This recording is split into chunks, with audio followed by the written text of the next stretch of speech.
Hello दोस्तों, आज की कहानी है बेटे का कुकृत्य माँ का न्याय भाग 2।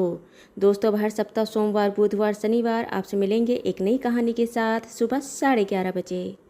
रोहन के व्यवहार को देखकर सुषमा समझ रही थी कि रोहन का जो भी कुछ चल रहा था, जिस लड़की से उसका प्यार मोहब्बत का प्रसंग था, वह या समाप्त हो गया था या फिर उनके बीच में लड़ाई झगड़ा चल रहा था। बातचीत बंद था या कुछ और बात थी। रोहन अब समान था, अपना पहले जैसा जीवन जी रहा था।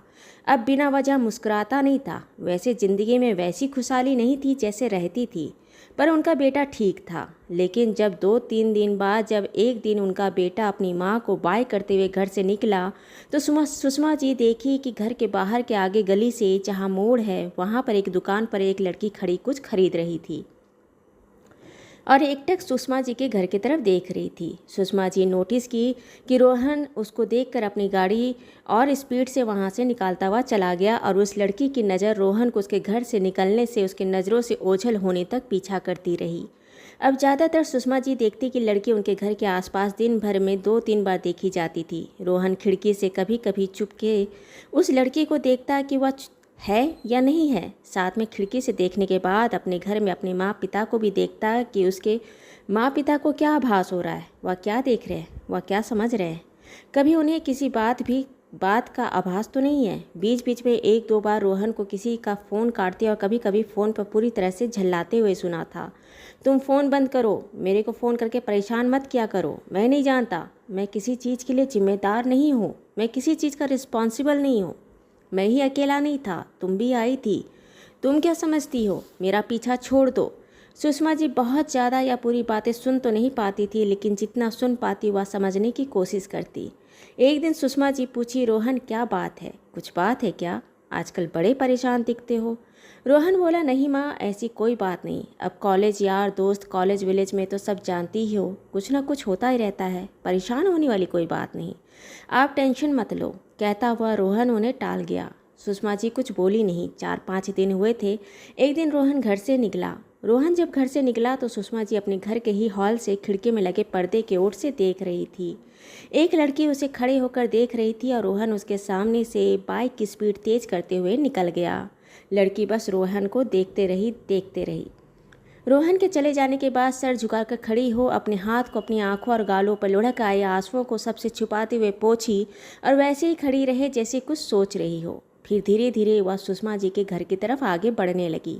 सुषमा जी उस लड़की को अपने घर की तरफ आगे बढ़ते ठिठक गई। वह घर आना चाह रही है, क्या करना चाह रही है? वह वहीं पर खड़ी होकर देखते रही कि वह लड़की क्या कर रही है।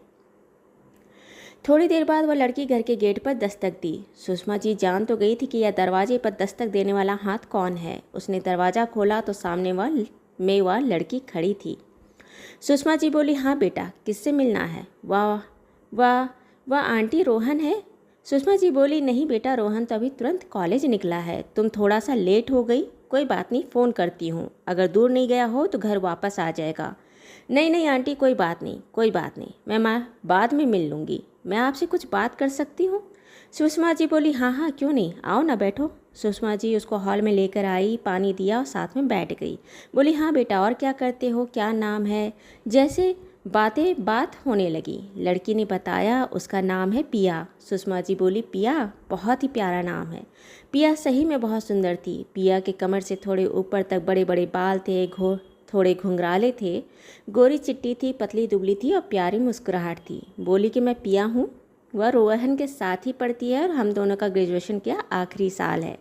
अगले महीने में ग्रेजुएशन का फाइनल एग्ज़ाम हो जाएगा तो बस हम लोग का ग्रेजुएशन ख़त्म हो जाएगा। सुषमा जी पूछी, आगे क्या करना है, क्या नहीं करना है, क्या पढ़ोगे? रोहन क्या करना चाहता है? उसने कभी कुछ बताया नहीं। वह तो अपने फ्यूचर को लेकर सीरियस ही नहीं है, क्या करे? लड़के लोग तो ऐसे ही होते हैं।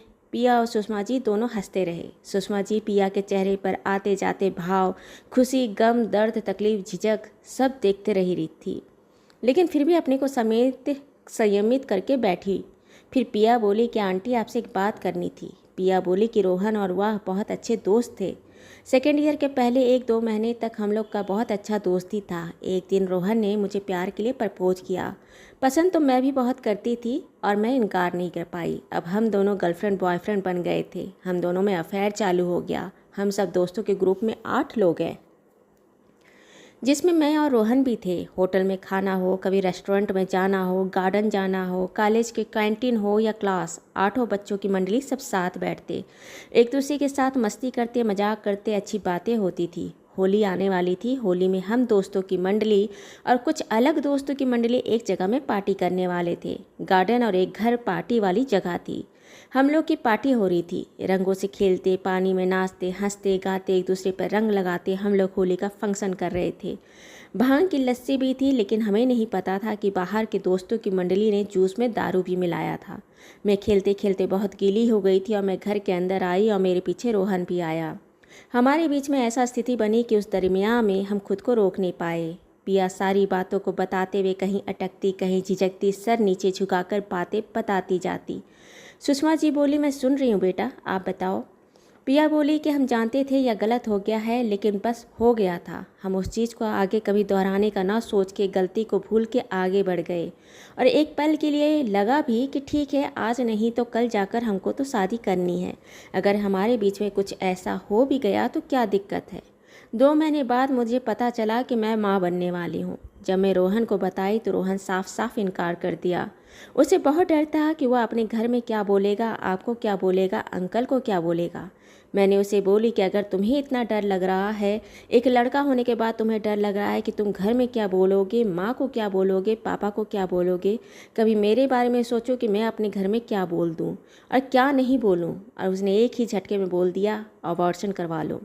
सुषमा जी के कान ही खड़े हो गए। उनका बेटा, जो पूरी तरह से शायद इतना बड़ा भी नहीं हुआ था, जिम्मेदारी लेने के काबिल भी नहीं हुआ था, वह इतनी बड़ी बात बोलने का शब्द कैसे ढूंढ लिया था कि तुम अबॉर्शन कर लो, तुम बच्चे को गिरा दो। मुझे समझ नहीं आ रहा था मैं क्या करूं। मैं अपने घर में अपनी माँ को बताई। अम्मा ने 2-4 थप्पड़ लगाने के बाद रोई धोई। मैं क्या करूं, नहीं करूं। हम लोग बहुत मध्यम वर्गीय औसत परिवार है। आंटी, मेरे पीछे 5 बहनें हैं। माँ तो गुस्से में चीखते हुए कही कि जा जा, कहीं जाकर डूब मर। कभी सोचा है तेरे बारे में, कहीं किसी को कुछ पता चला या कुछ लोगों को, समाज को पता चला तो तेरे पीछे तेरी 5 बहनों का क्या होगा। तूने कभी सोचा कि आगे क्या हो सकता है। आप बता, क्या करें।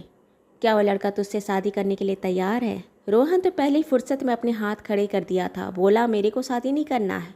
मैं जब यह बात अपनी माँ को बताई तो बोली, जा डूब मर। तेरी लाश का भार उठाना हमारे लिए ज़्यादा आसान रहेगा, लेकिन तेरी बहनों की शादी के समय उठाने वाले शर्म के, जिल्लत के छींटे नहीं उठा पाएंगे। हम तेरी अर्थी का भार उठा सकते हैं। मुझे अपने जीवन का अंत ही करना सही लगता है, लेकिन एक बार पता नहीं क्यों मुझे लगा कि मैं एक बार शायद आपसे भी बात करूं।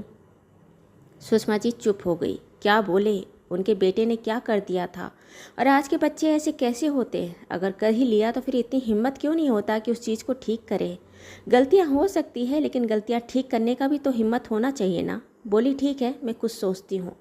परेशान मत हो। और उसका नंबर लेकर पिया को उसके घर भेज दी। बोली, परेशान नहीं हो, अभी टाइम है। 5-6 महीने होते हैं तब जाकर पेट दिखना शुरू होता है कि हाँ कुछ हो रहा है। तुम अपने एग्ज़ाम की तैयारी करो, अच्छे से एग्ज़ाम तो पास करो, तब तक मैं कुछ ना कुछ उपाय निकाल ही लूँगी। पिया को सुषमा जी के सकारात्मक उत्तर सुनकर थोड़ा तसल्ली मिला। लगा शायद उनके बुझते जीवन को कहीं एक इशारा मिला है। वह चली गई। इधर सुषमा जी बहुत देर तक सोचते रही। 1-2 दिन तक उनका चेहरा ही उदास हो गया। क्या करे, क्या नहीं करे, कहाँ जाए, क्या करे। उन्होंने फिर अपने पति जीवन जी से बात की। जीवन भी सुनकर बड़े सदमे में आ गए। ये क्या हो गया। जीवन जी, सुषमा जी बहुत ही नेक दिल इंसान थे। भले ही उनके बेटे से यह हरकत हुई हो, अपनी बेटे की गलती छुपाने के लिए दूसरे घर की बेटी को जलील कर नहीं सकते थे, ना ही अपना मुंह मोड़ सकते थे। जीवन जी बोले, सुषमा तुम क्या सोच रही हो। सुषमा बोली, कुछ तो सोच रही हूँ, लेकिन क्या समझ नहीं पा रही। जीवन जी बोले, मैं भी सोचता हूँ, तुम भी सोचो, देखते हैं कुछ ना कुछ इसका उपाय तो निकलेगा। सुषमा जी बहुत कुछ सोची। अपने आसपास के फ्रेंड सर्कल से इस केस के बारे में एक केस बनाकर डिस्कस भी की। अगर ऐसा होता है तो क्या होता है और क्या कर सकते हैं, क्या नहीं किया जा सकता है। और उन्होंने एक फ़ैसला लिया। सुषमा जी क्या फ़ैसला लेंगी। क्या पिया सुषमा जी पर यकीन कर पाएगी। क्या उसे अपने समस्याओं का समाधान मिलेगा। जानने के लिए देखिए कहानी का अगला भाग 2। दोस्तों, यह कहानी आपको अच्छी लगती है और तो इसे लाइक करें, शेयर करें, सब्सक्राइब करें और मिलते हैं एक नई कहानी के साथ एक छोटे से ब्रेक के बाद। धन्यवाद।